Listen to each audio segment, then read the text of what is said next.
States military on our own citizens, but except in extreme circumstances. It's actually un-American, if you think about it, to use the military against our own citizens. But that's exactly what's happening right now across our country, from California to DC to Memphis to Illinois and now to Portland. At 9:32 this morning, we received communication from the governor's office that the president had invoked Title 10 to deploy Oregon's National Guard to the city of Portland. I had told our staff, and we've been talking about this for a really long time, that the moment that we got notice of a deployment, that I wanted to be in court with a lawsuit filed within 12 hours. As of 2 o'clock today, we have a lawsuit filed in Portland in the United States District Court to protect Oregon and its values, less than 6 hours from the moment we received notice here in Oregon. Since late last week and through this weekend, I think it's really important to note that you've had lawyers and staff at the Oregon Department of Justice that have been working incredibly hard, people that canceled their weekends to make this moment a reality, not because they want to, because they have to. The need for this action obviously does not come as a surprise to the governor, does not come as a surprise to the mayor, does not come as a surprise to me. And we've been working hand in hand for this unfortunate eventuality. I want to thank the governor. Can't thank her enough for her partnership and for her leadership in this moment to try and mitigate this moment, work with people across the aisle so that we didn't have to be here today. And it's unfortunate that we are. What I would say is that all of us agree on this Zoom, and frankly, I think across America, that public safety is and should be always a top priority for all of us. The problem is that the president is using social media to inform his views instead of working with elected leaders across this country. The president is either purposefully ignoring the reality on the ground in Portland to score political points, or at best, is recklessly relying upon social media gossip. The president's actions today only serve to further divide us as a nation, as a community, under the guise of caring about public safety. Caring about public safety, that means cooperation and partnership with leaders, asking us, what do we need in terms of public safety? We have an incredible Portland Police Bureau that the mayor can talk about. We have an incredible Oregon State Police that the governor can talk about. We have a wonderful district attorney that is doing his job in Multnomah County. Public safety requires partnership, and the president has shown absolutely zero interest in this. Cities and states across this country would welcome and are thirsty for a conversation with the president to be able to improve our public safety and a real conversation about what resources we do need in this country. And that just isn't happening. So some quick background on the lawsuit before I turn it over to the governor. The parties in this case are the state of Oregon and the city of Portland. It was filed earlier today in the U.S. District Court of Oregon in Portland. It is our intent to file a temporary restraining order, and that is something that will pause the action of the president and his subordinates. And we hope to be in front of a judge within the week to be able to do so. So again, just incredibly grateful for the partnership with the governor, incredibly grateful for the partnership with the mayor and their teams. And I will go ahead and turn it over to the governor.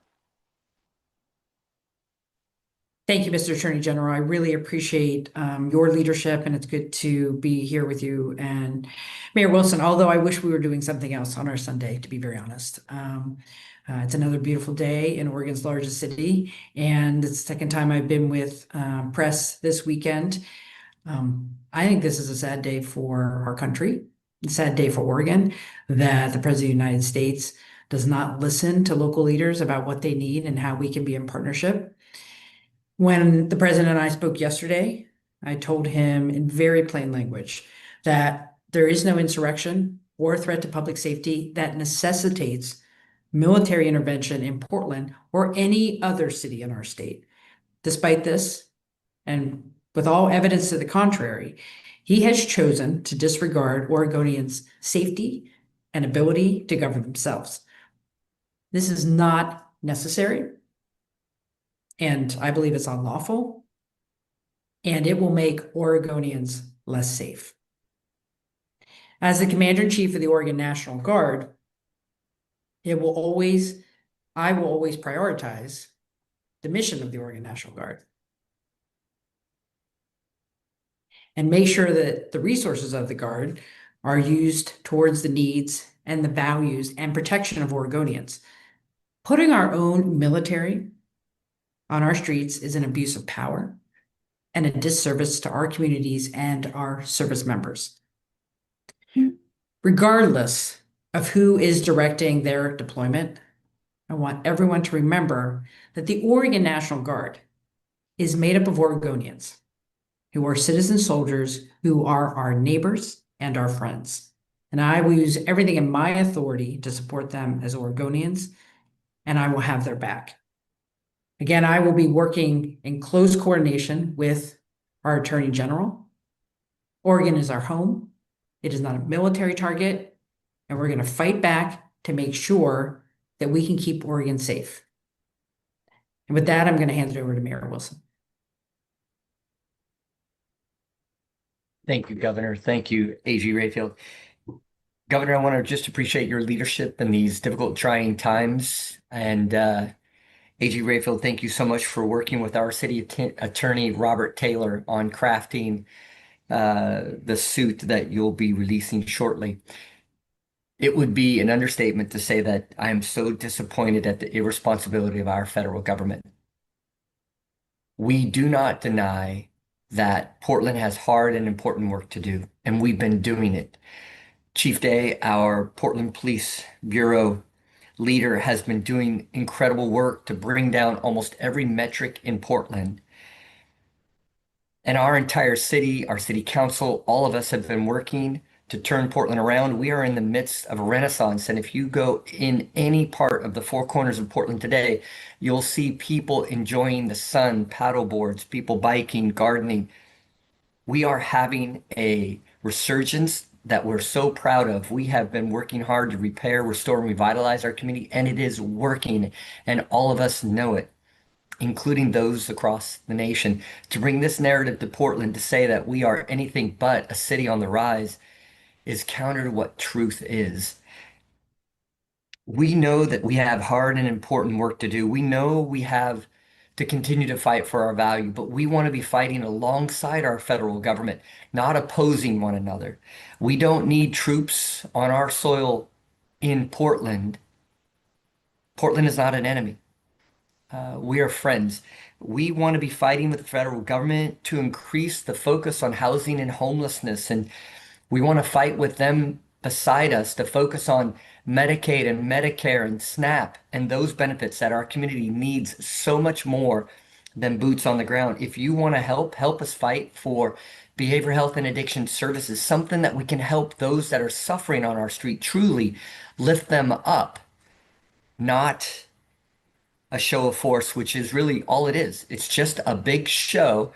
And after the big show, everybody goes home. And that's what we want to happen here. We want to acknowledge the difficulties that our nation is going through and let everybody know that the difficulties are not a fight for Portland, Oregon.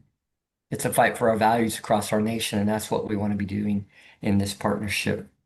Well, thank you, Governor. Thank you, AG. Really appreciate standing with you on this in this important time and on these important issues.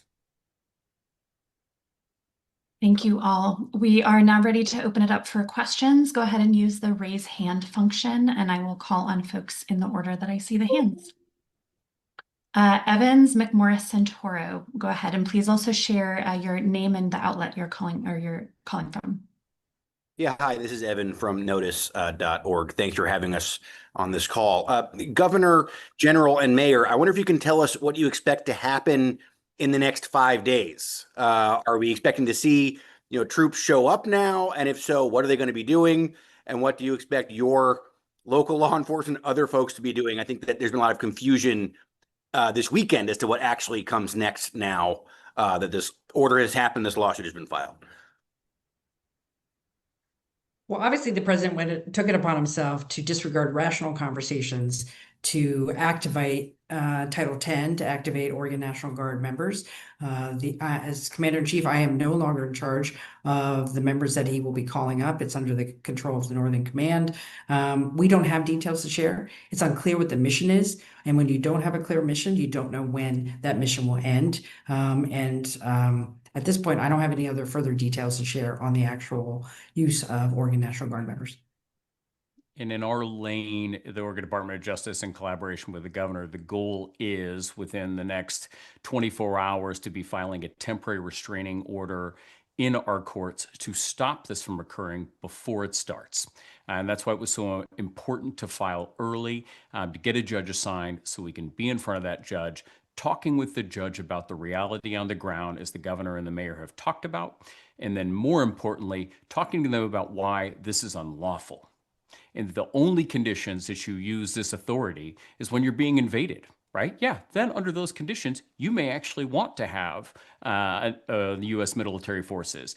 Under a case of a rebellion, under those circumstances, you may want to do that. If you're trying or you cannot effectuate the United States laws, those are other areas. But none of those conditions exist here in Oregon. They didn't exist in California. They didn't exist in Washington, D.C. And that's why those courts have sided with us in those cases. Next question will be from Ewan McCurdy. Hi, Governor Kotek, Ewan McCurdy from CBS News here. Could you first elaborate on the conversations you've had with the president and or his administration, and also tell us a little bit about the details that the state is doing to prepare for troops within the city? Well, we were certainly, as many Oregonians were, surprised by the statements made by the president yesterday that he wanted to deploy troops. I attempted to have reasonable conversations with the administration about what the goal was, what the basis of maybe taking that action would be. And we just have a substantive disagreement about what the situation is. We have free speech demonstrations that are happening near a federal facility, one federal facility. Portland Police is actively engaged in managing those with the federal folks who are at the facility. And when people cross the line, there's unlawful activity, people are being held accountable. This is not an insurrection. This does not require military troops in an American city. And in terms of next steps, we are going to fully support what the Attorney General is doing through legal actions to hopefully suspend this. We will continue to communicate what the situation on the ground here is. And at this point, want to encourage Oregonians to be sure to let people know how they feel about this in lawful, peaceful ways, and because that's who we are as Oregonians.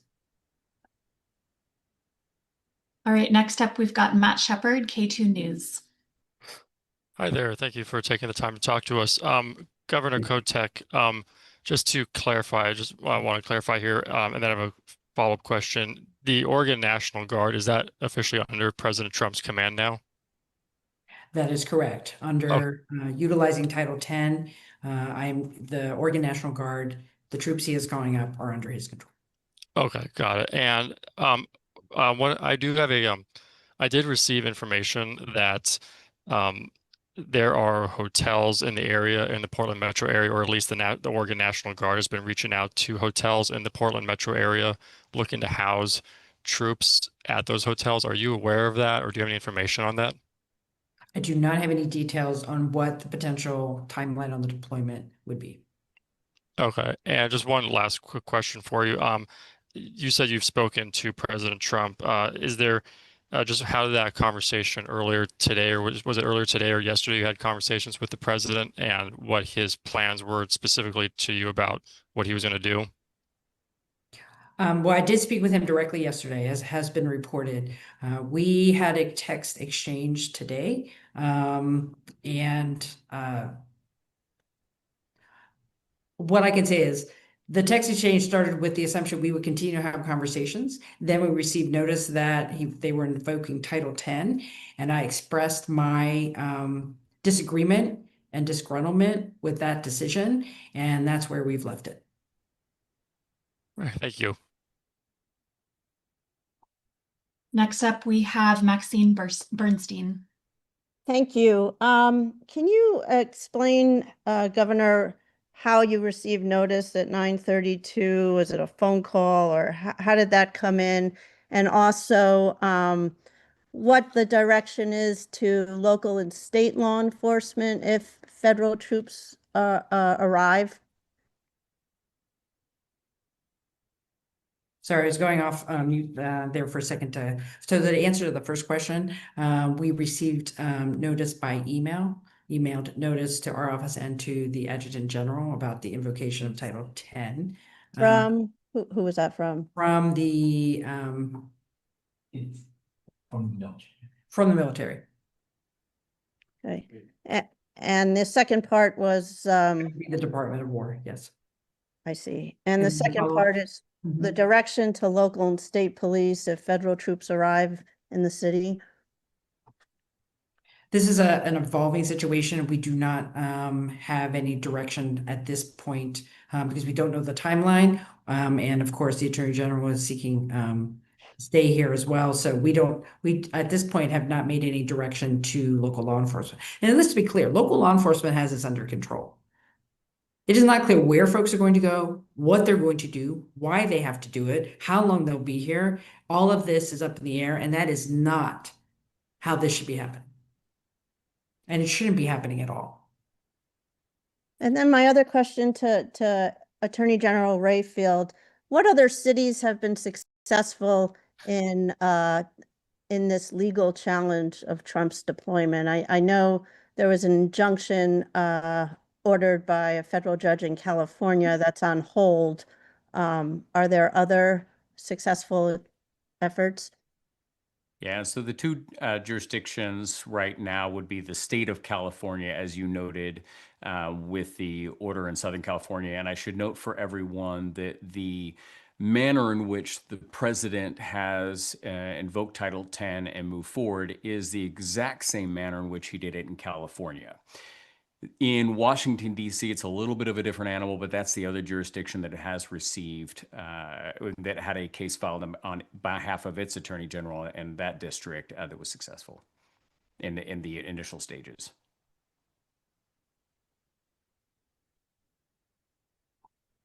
All right, we'll move on next to Jenna from Coin 6.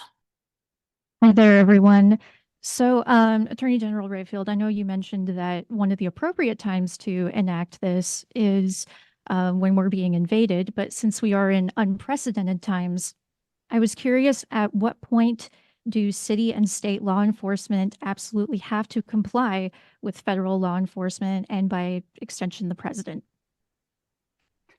I think the one thing to note is that all Americans have to follow our laws, and that includes the president. And the law that the president is attempting to use requires the only time that you can use the power that he's invoking is when there's an invasion, rebellion, or when you cannot effectuate the laws of the United States. Now, none of those conditions are present in Oregon. So just like I have to follow the speed limit, the president has to follow the law if he wants to invoke Title 10 under these circumstances. And that is the basis for the lawsuit moving forward. Well, and if I could just add, the president could increase civilian federal law enforcement to assist with local law enforcement in collaboration. He is choosing to deploy federal troops, and in this case, federalizing the Oregon National Guard. This is not a law enforcement mission. All right, next up, Summer Al-Jabouri. Hi, this is Summer Al-Jabouri from K2. So we received reports this morning that the president spoke to an NBC correspondent over the phone and seemed to be potentially backing down from sending the troops. We're still searching for footage or transcripts, nothing so far, but do you know about this, and is it related to the text exchange you had with the president today? I'm not aware of that, but I'm always open to doing everything I can to protect Oregonians because we are on a pathway that is not good for our state and good for Oregonians' safety and our public safety here. I am open to other conversations if the president wants to have them, but I'm not aware of that. Another from Matt Shepard at K2 News. Hello, Mayor Wilson. A question for you. What are you doing, or what plans are in place for the Portland Police Bureau to work alongside, or how they're going to be involved in dealing with this influx of troops in Portland, and how that's going to work, seeing this federal trooper, the federalization of the Oregon National Guard in Portland, along with Portland police officers? How's that dynamic going to work?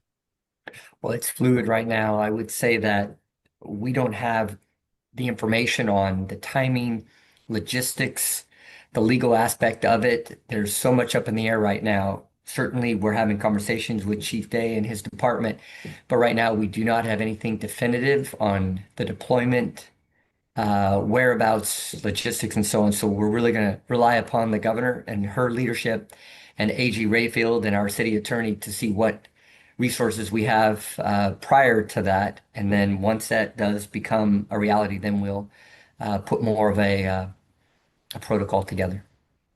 And have you spoken with President Trump at all, as Governor Kotek has? No, as the CEO of the state, the governor, I'm really relying upon her at that level to have that conversation. All right, thank you. Next, we have Raquel Coronel Uribe from NBC News. Hi, yes, thank you so much. I was just wondering if the administration has provided any guidance on the amount of troops that will be sent to the state and whether they will be armed. I would just reiterate, we don't have any details.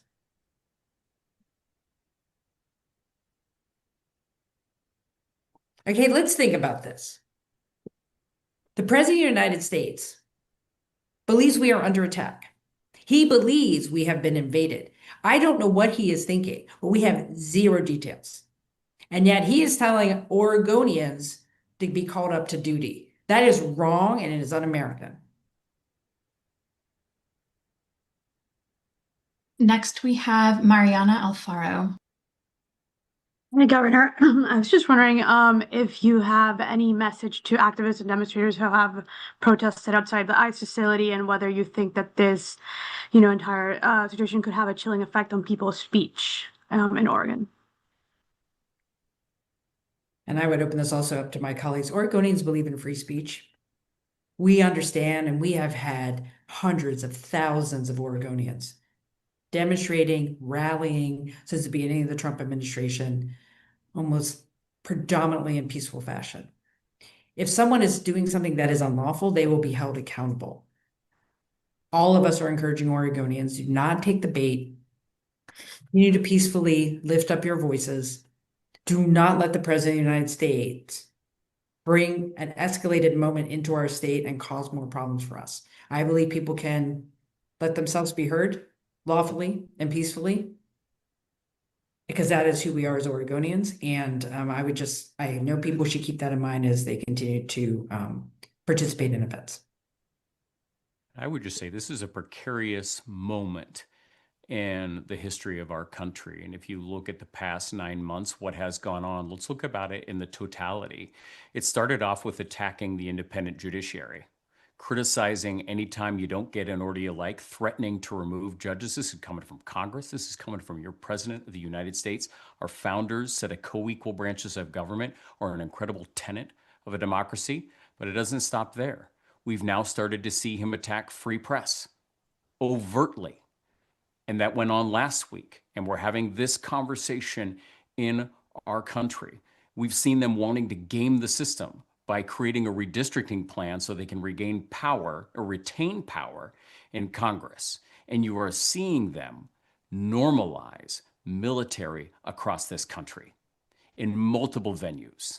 It's a frog in boiling water. It's an incredible problem. And that's why I'm incredibly proud to be in a partnership with the governor and the mayor, and frankly, AGs and governors across this country that are drawing a line in the sand saying this is not acceptable.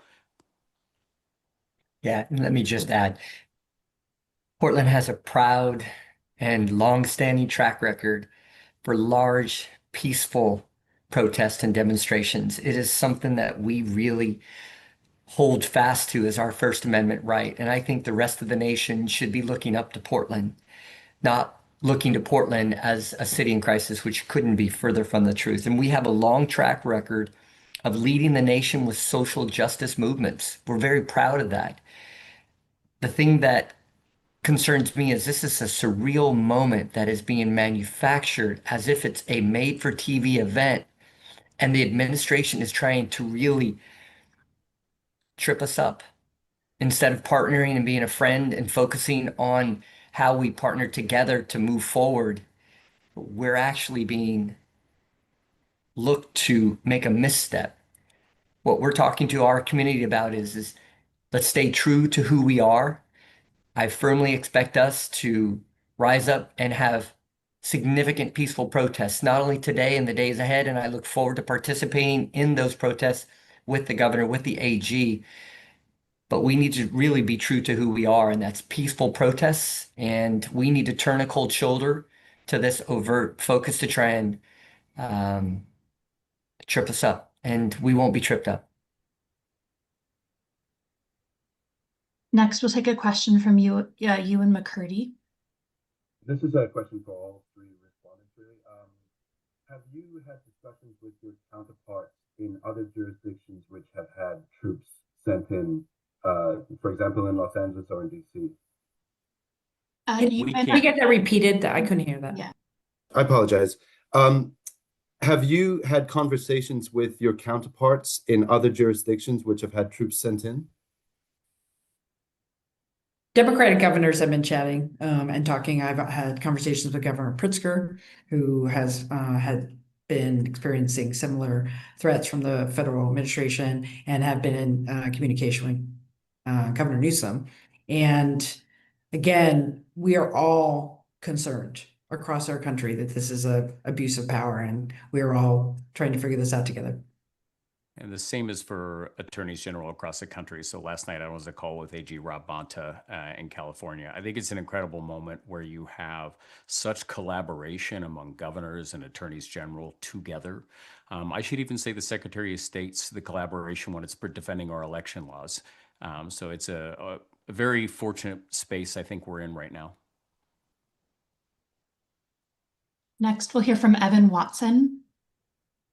Hi, question for the governor here. I wanted to ask you specifically about the source of information leading to these actions in the federal government. In that NBC News interview referenced earlier, President referenced your call yesterday and said, I spoke to the governor, she was very nice, but I said, well, wait a minute, am I watching things on television that are different from what's happening? My people tell me different. They are literally attacking and there are fires all over the place, end quote. What do you make of the sources of information leading to these types of actions and how they might be different from what you're seeing? Well, I'm glad the president thinks I'm nice. My parents have always taught me to be nice and clear, and I have been nice and clear about what the situation is. Here's the deal: we cannot be looking at footage from 2020 and assume that that is the case today in Portland.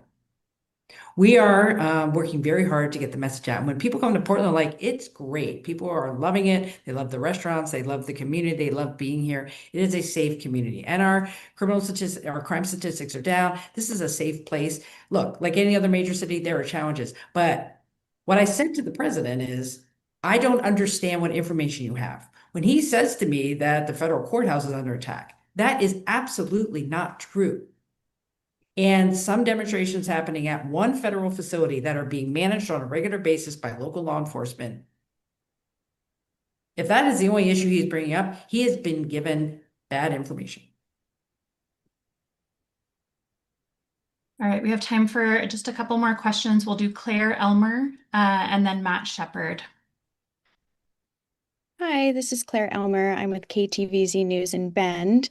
And this is more kind of touching on citizens from across the state, not just in Portland, but places where I am, like Central Oregon, where the concern may not be troops coming to our area, but more the precedence of executive power. What would your message to the rest of Oregonians be on what you see the biggest long-term risk for democratic governance if troops are deployed would be? This is a concerning moment, not only for the entire state, but our country. Across the country, states, National Guards, our citizen soldiers were trained and ready when there are real emergencies to deal with. In the state of Oregon, for example, we have a unit that is trained up for wildfire suppression. Right at this moment, we have a major fire in Southwest Oregon along the Coos and Curry boundary there, places that are in level 3 evacuation, like the beautiful town of Agnes on the Rogue River. Right now, I don't need those National Guards people, but I could. I don't need them in Portland. And these are folks who, by the way, are coming off from their day jobs, potentially to do a mission without a clear goal, without clear necessity in the city of Portland, where they could be going to their day jobs as police officers, as firefighters, as nurses. That affects the whole state when we are not ready for a real emergency because the federal administration thinks that they can play games with the Oregon National Guard. And the fact that we would activate in a situation, as the Attorney General has said, when there is no basis for this, is incomprehensible. It is very concerning for our country. I could probably add something to that as well. Mayor Kevler in Bend has joined a letter along with many mayors throughout Oregon supporting or opposing the federal militarization of our law enforcement. Tomorrow at Portland City Hall, we're going to be convening mayors from across the state, pushing back at this overreach. And I'm happy to have the mayor join me and the many other mayors from across the state to state that we're standing together at this particular moment. Just for a broader context, this is not the first time the president has been doing this. This has been from day one. Remember, within 24 hours of those executive orders, lawsuits were filed. They continue to go on, usurping the power of Congress, ignoring federal law, ignoring our Constitution. This is a long line in a pattern of behavior to expand the executive authority. And so I think you'll continue to see lawsuits be filed as long as the president wants to press the bounds of our democracy. All right. Last question, Matt Shepard. Thank you. Governor Kotek, just to follow up, you said that you spoke with the president yesterday on the phone, and then you said today you were texting with him. So just to clarify, you received notice that Title 10 was being invoked through a text message. Is that correct? No, just to clarify, I heard through an assistant of the president, apparently he texts and then it gets sent to me, and he mentioned he noted our conversation yesterday and that, he's concerned about things at the ICE facility. I thought we would have an opportunity to follow up today. Between that text and my ability to respond, I heard that we had received official notice via other channels that he was invoking Title 10. Okay, got it. Thank you for that. And do you know if there are any plans for, and this is kind of, I guess, a question for any of you, are there any plans for any of you to go to Washington, D.C., meet with President Trump or any of his officials or any of them to come out to Oregon to have any conversations? I mean, is there any information like that right now? You know what? I'll drive the governor and the president around in my car all throughout Portland, and Mayor Wilson can give us an itinerary of his favorite spots. We'll make a day of it. Sounds good. Just one last quick follow-up here. Aside from Oregon National Guardsmen being in Portland, was there any mention that there were going to be federal soldiers like Marines in Portland also, or is it strictly Oregon National Guardsmen at this moment? At this point, my understanding is with the Title 10 invocation that it would be calling up Oregon National Guard members. We don't know any other details past that. We have not heard of active military troops being assigned here, which would be a significant escalation on top of this already problematic situation. So I hope that is not being considered. All right. Thank you so much for your time. I appreciate it. All right, so we'll turn it back to the three electeds if you have any final comments that you'd like to share before we close out here. Mr. Attorney General, would you like to? And again, I just want to thank the staff and the folks at the Oregon Department of Justice, again, who've been working through the week to make this happen.